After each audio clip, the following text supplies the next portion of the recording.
my Lord Bishop, and your colleague priests who led us in the celebration of the Holy Eucharist as we eulogize a great Pope, fellow celebrants. My name is Alex Rezida. I belong to Our Lady of Africa Church here in Kampala, as well as Christ the King.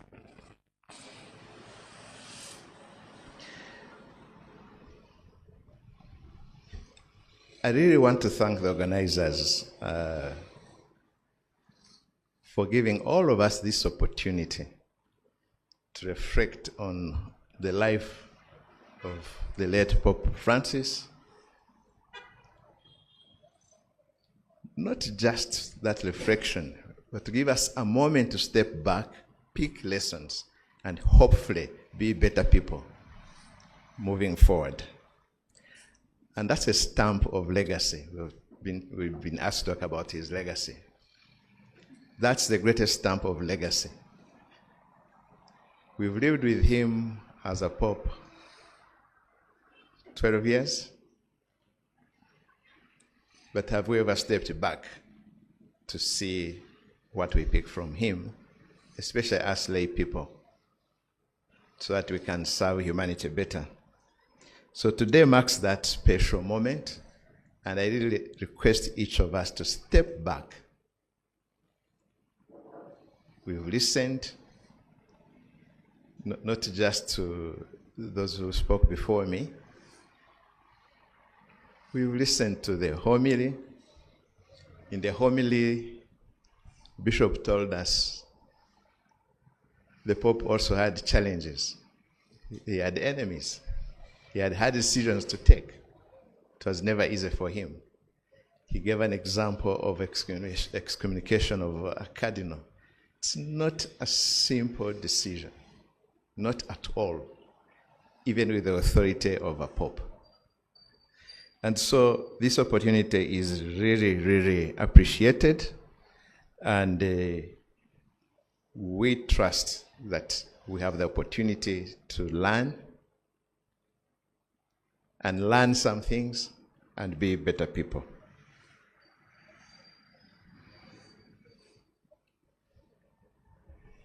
Pope Francis was the first in many respects.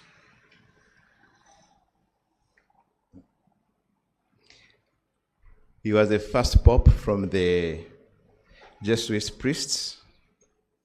The Catholic Church has many orders, and he belonged to that order. He was the first Pope from the Southern Hemisphere. And that marked a huge difference, because we had always had popes from the Northern Hemisphere. And he exemplified many things in his life, many of which have been talked about. But not simply go on, even at the risk of repeating ourselves, without acknowledging how great those shifts were.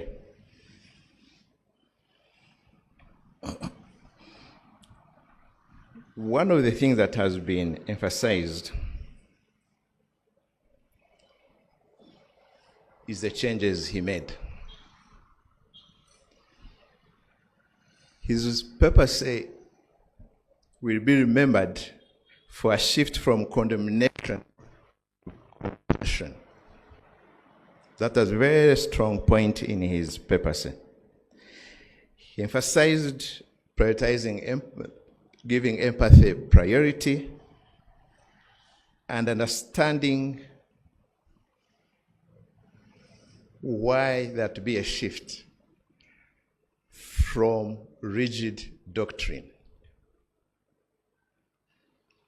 That in itself creates friction because it is a radical shift.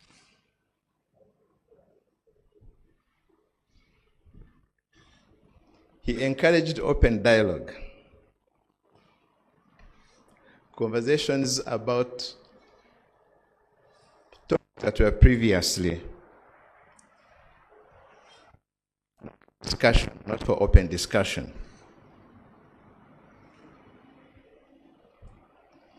He had an overreaching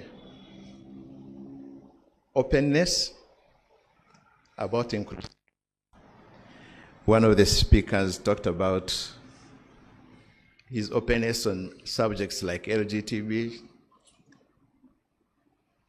which was perhaps one of the most challenging stands he took as a pope. Because when he did take that stand, he evoked a reaction that is not common. We had a very divided church on that point. We had bishops.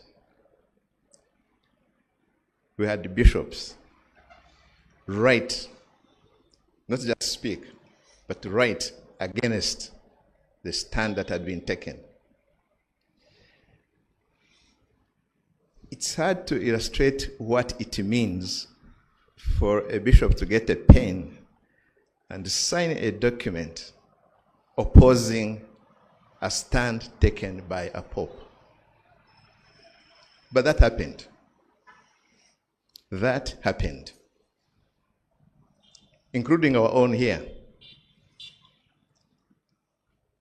Including the ones in Kenya, including globally. We need to understand that in the hierarchy of the Catholic Church, the Pope wields a lot of power, a lot of authority, and can do many things without so much reference. We all waited to see what would happen to the bishops who had written. And today's world, you write something, it's in social media, it is global. Nothing happened. That kind of leadership, of appreciating, yes, I'm the Pope, but I've got feedback, strong feedback, in the hierarchy of a church that I lead. The feedback is from leadership levels of the church. It's going to impact on the Catholic Church as a church. Catholic Church means a global church. It's going to impact on humanity and the understanding of the stand that I thought I was promoting. He did not. He chose a different path. It is that kind of leadership that we hope many of our leaders can pick from.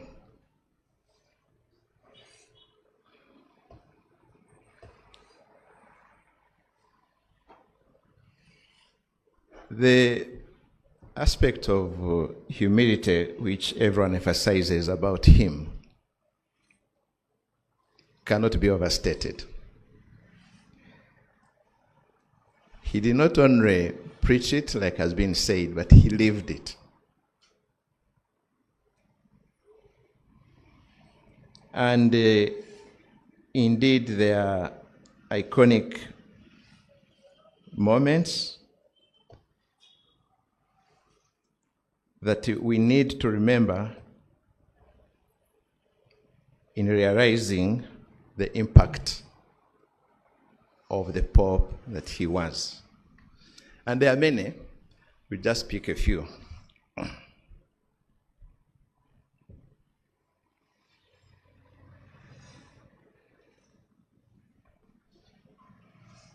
Like Honorable Tinka Simile said, he visited Iraq.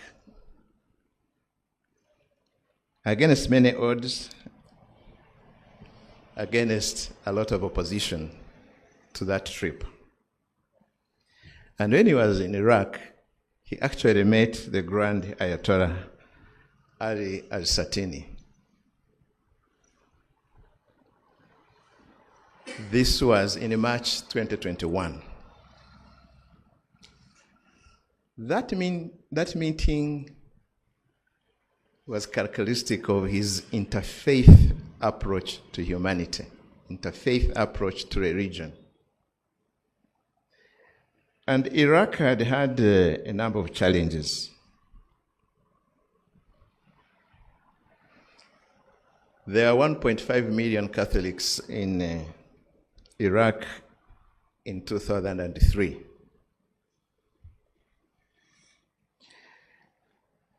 When the Pope visited in 2021, there were 300,000 from 1.5 million.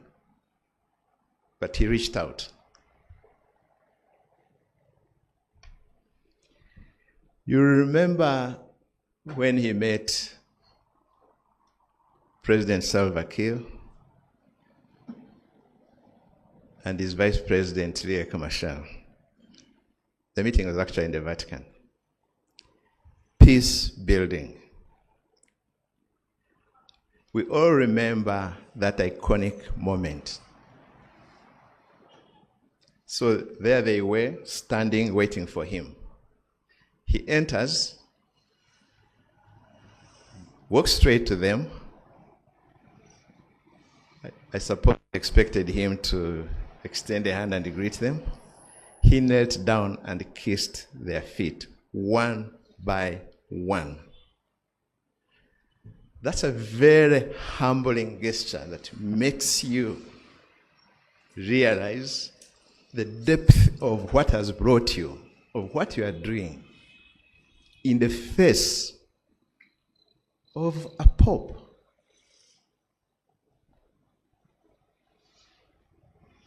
You must realize there is no equivalent leader globally like the Pope. None. In terms of reach, in terms of influence, in terms of the numbers they lead, and what they stand for. He humbles himself and does that.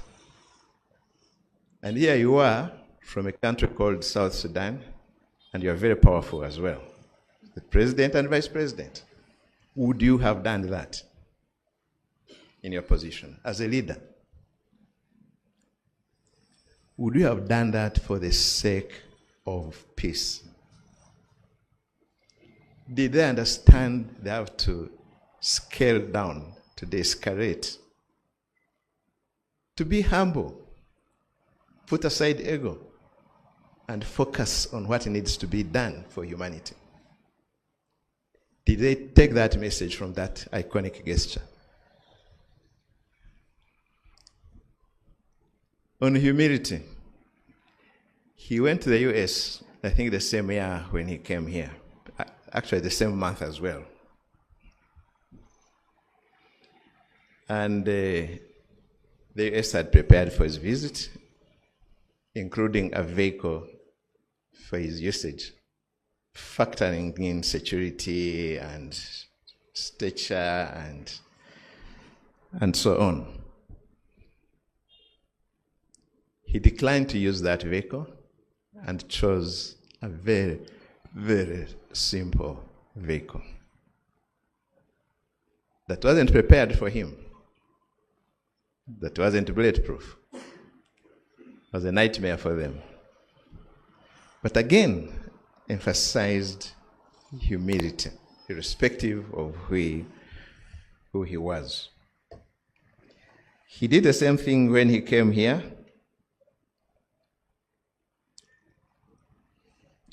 But the advantage when he came to Uganda is that we had the lessons from the US, and so Uganda had prepared it differently. If you recall very well, he used a very small Kia vehicle when he was here.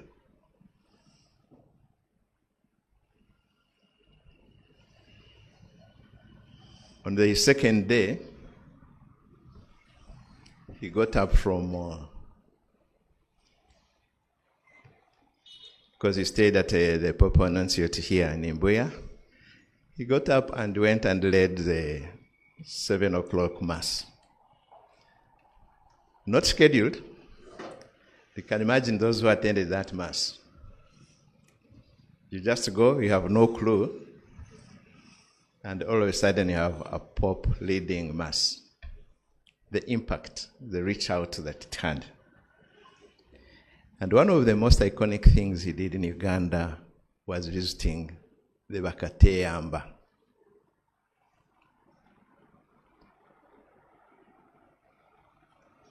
That uplifted that home, it uplifted that vocation, it uplifted who they are. Awareness was increased. And they are perhaps one of the biggest beneficiaries of the Pope's visit to Uganda.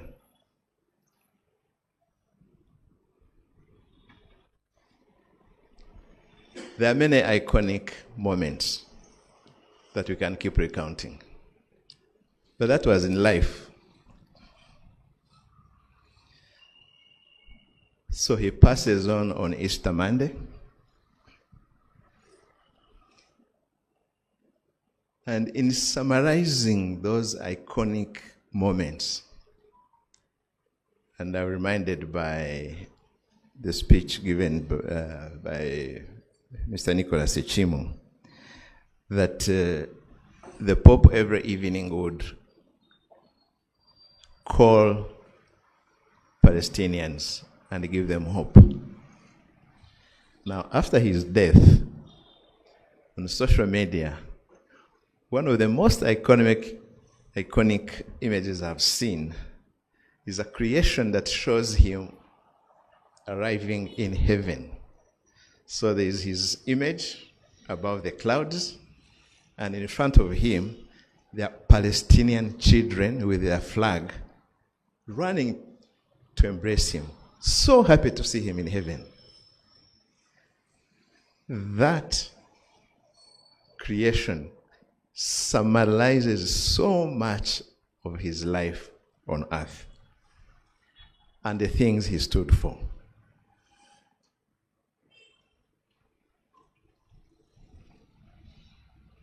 Then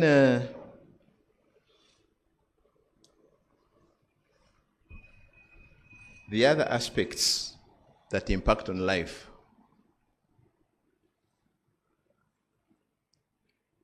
are his emphasis on reaching out to the poor and standing out for them. There are so many programs attributed to him, so many teachings in that space.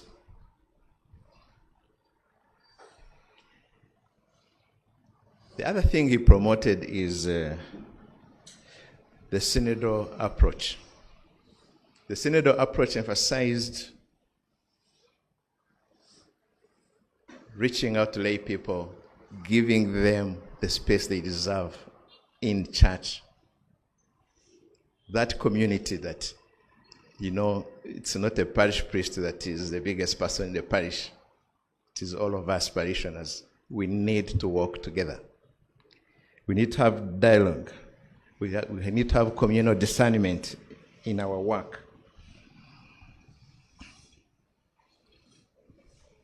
So the balancing of doctrine and the pastoral care was one of the things that defined the changes he made in the Catholic Church. And there are many examples to give. In 2016, he came up with a position that in certain circumstances, in certain circumstances,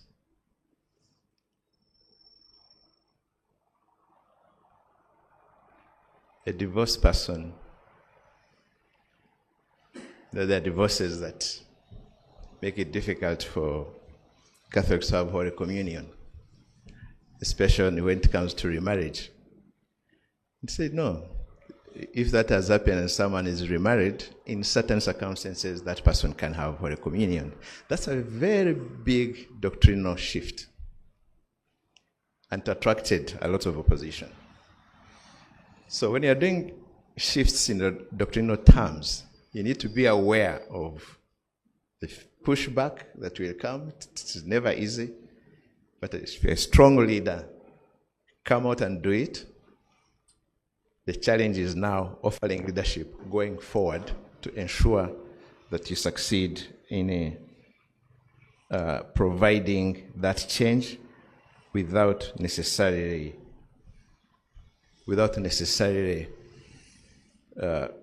causing fundamental cracks that can lead to dysfunctional situations or a split in a church,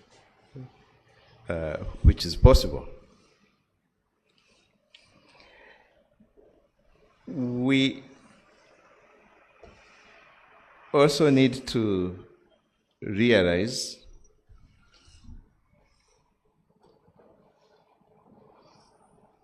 that he spoke out when it mattered most.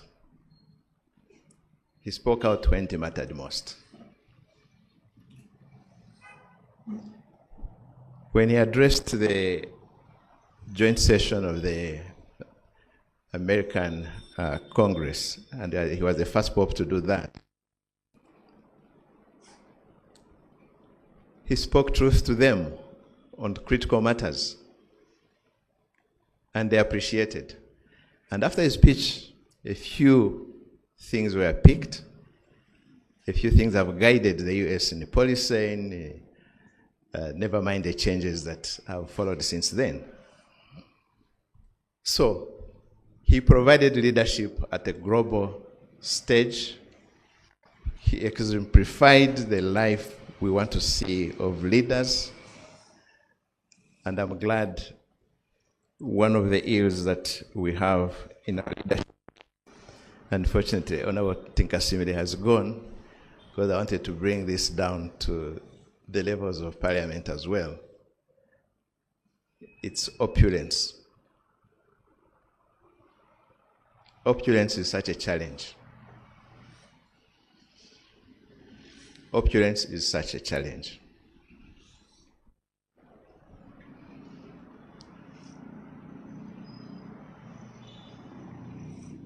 The other is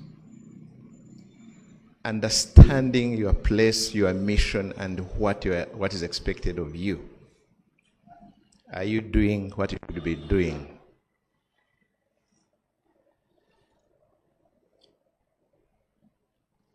Of course, they have said he lived a simple life, decided to live in a guest house instead of the Papal Palace and so on. I just want us to also remember that we actually have not had pompous popes as such. The lineup you see, the provisions you see, all these popes emphasize one thing, emphasize humanity. What he did was to de-escalate further for emphasis.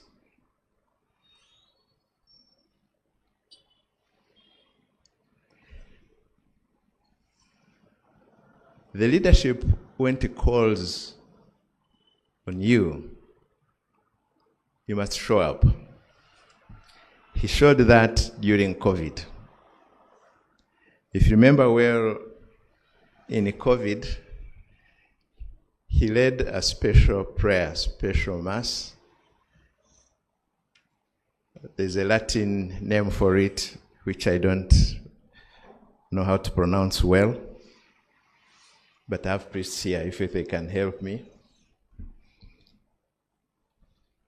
In that mass, The Vatican Square, which is always full of people, was empty on account of COVID. He came out, he provided global leadership during a pandemic. During a pandemic. So what leadership do we provide during a crisis? What leadership do we provide? Because we have crises in our lives, in our work, in our societies, in the Uganda Law Society, all over the place. What leadership do we provide? What do we do about challenges? If you can't draw lessons from Pope Francis, then you've missed out a lot.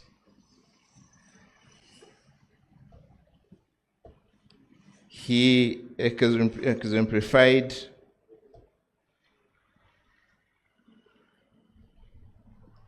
how you handle authority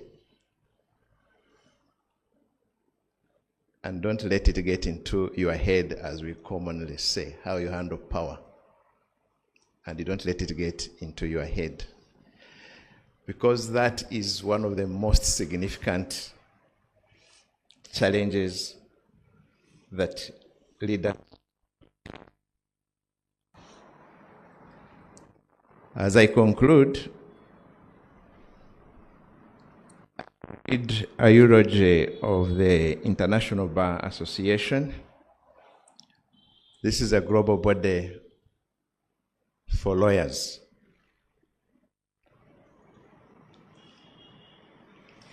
The International Bar Association expresses its deepest condolences on the passing of His Holiness Pope. His unwavering commitment to justice and the dignity of all the people resonated far beyond religious boundaries and inspired those in the legal profession across the globe. Through his tireless advocacy for the marginalized and his profound emphasis on human rights and equity, he reminded us of the moral foundation upon which justice stands. This is a call on us lawyers.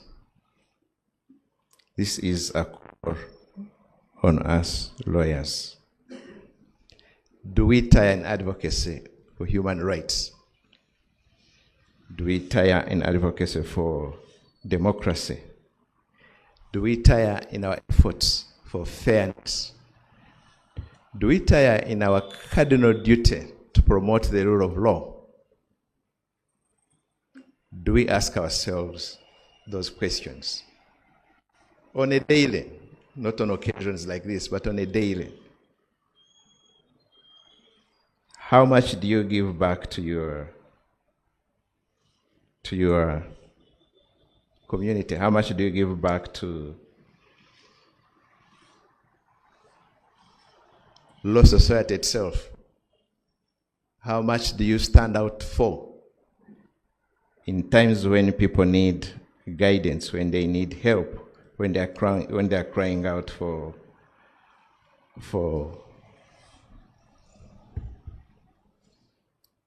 assistance in legal terms, because those are tools we have?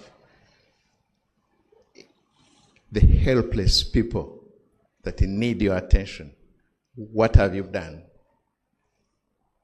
Let us ask ourselves these questions repeatedly as we remember Pope Francis. It is something that is a challenge. It is something that calls for self-introspection, and it is something that teaches us that we can achieve many things by doing things differently. He, of course, caused issues by his method of work.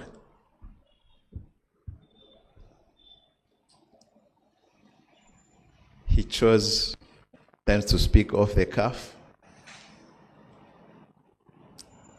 He chose to give his position on matters you'd think as a pope you need to hold on and take a strong position, informed by structures of the church the way they should be. But he chose otherwise when it was right to do so. How often do we get stuck in our ways and forget the bigger picture of the ideals that we serve, of the things that we stand for, on the beliefs that we hold? How often do we forget that, in fact,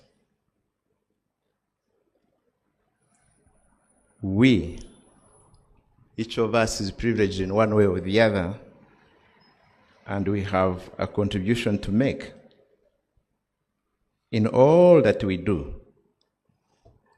Not that we are big people, not that we are important people, but that God blessed us to be who we are. Do we share? Do we live that message that we got during Lent? Do we ever step out of our comfort zones and insist on being of service to humanity? And so,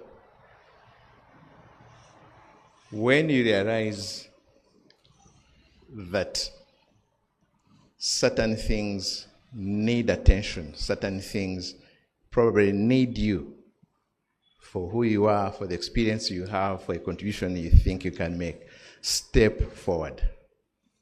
Step forward, offer yourself. Step forward to serve.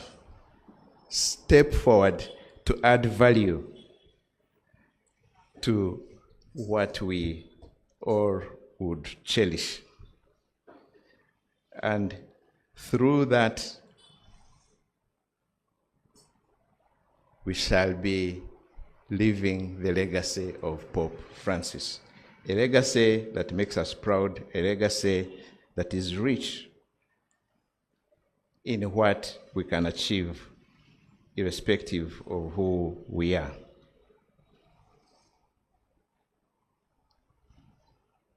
I again want to thank Uganda Law Society. I want to thank Uganda Catholic Lawyers Society. I want to thank the Catholic Lawyers International Association that we've been told about. I want to thank everyone that has been involved in arranging and giving us this opportunity to reflect on the legacy of Pope Francis. And I want to thank again the bishop and the priests that led us in the mass that preceded this function of eulogizing the Pope. As I step down, I'll end with a quotation of a statement he made when he visited Uganda. This was at Rubaga Cathedral, November 27th, 2015. His message in Uganda was stronger about selfishness and indifference and the impact it has on society. And so this quotation, and I have it on my X space, goes like, the most dangerous enemy of remembrance is forgetfulness, but it's not the only one. The most dangerous enemy of remembrance is when we take for granted everything we have received, everything that has been passed down to us.